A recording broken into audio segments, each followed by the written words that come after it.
তো ঠিক 84 সালে আমি ফার্স্ট ইয়ারে পড়ি। সোহরাওয়ার্দী উদ্যানের সামনে ঘাসের জমিটার উপরে মাছের মেয়ে ফরিদ ভাই গিয়ে শুয়ে থাকতেন এবং ফরিদ ভাই পার্কে গিয়ে ঠিক হয়ে শুয়ে থাকতেন ঘাসের ঘুমে।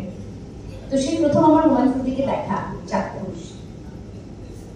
হুমায়ুন ফরিদিকে দেখে তো আমরা মোটামুটি উত্তেজিত করছে। তো অনেক কষ্টে অটোগ্রাফের খাতা নিয়ে গিয়ে বললাম যে আজকাল তো সবাই সেলফি তো অটোগ্রাফের তো মজাই আলাদা। গিয়ে বললাম যে একটা অটোগ্রাফ দেবেন। ফরিদ ভাই শুয়ে নাম কি? এখন আমার নাম আমি বললাম মিমি। ফরিদ ভাই এমন করে তাকালেন।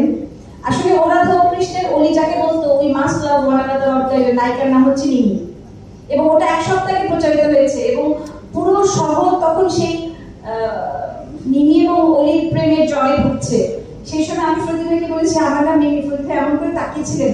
আমার মনে হবে কি ধরনের দ্বিধা হয়। আমার মনে হচ্ছে ভদ্রলোক বিশ্বাস করেন যে আমার নাম মিমি। উনি ভেবেছেন আমি বানিয়ে বলেছি।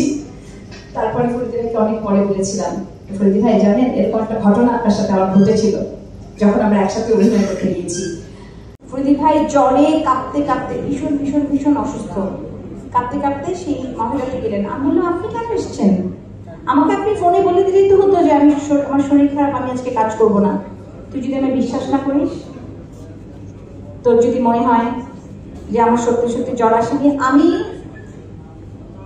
আমি আমি আমি ঠিক জানি না, মানে আমি এত স্তম্ভিত হয়ে গেছিলাম যে একটা মানুষ এতটা অসুস্থ শরীরে ঢাকা থেকে মহেরা গিয়ে উনি আমাকে বলছেন যে আমি তোকে তোর কাজটা করতে মানে পারলাম না, সেটা তোকে বলে গেলাম এখানে এসে। যাই হোক মামুন রশিদ ভাই চলে গেছেন, তার না হলে মামুন ভাইকে এই সুযোগে আরেকবার ধন্যবাদ জানিয়ে দিতাম। ফরিদ ভাই চলে যাবার পর ফরিদ ভাইয়ের ওই চরিত্রটা মামুন ভাই অভিনয় করেছিলেন।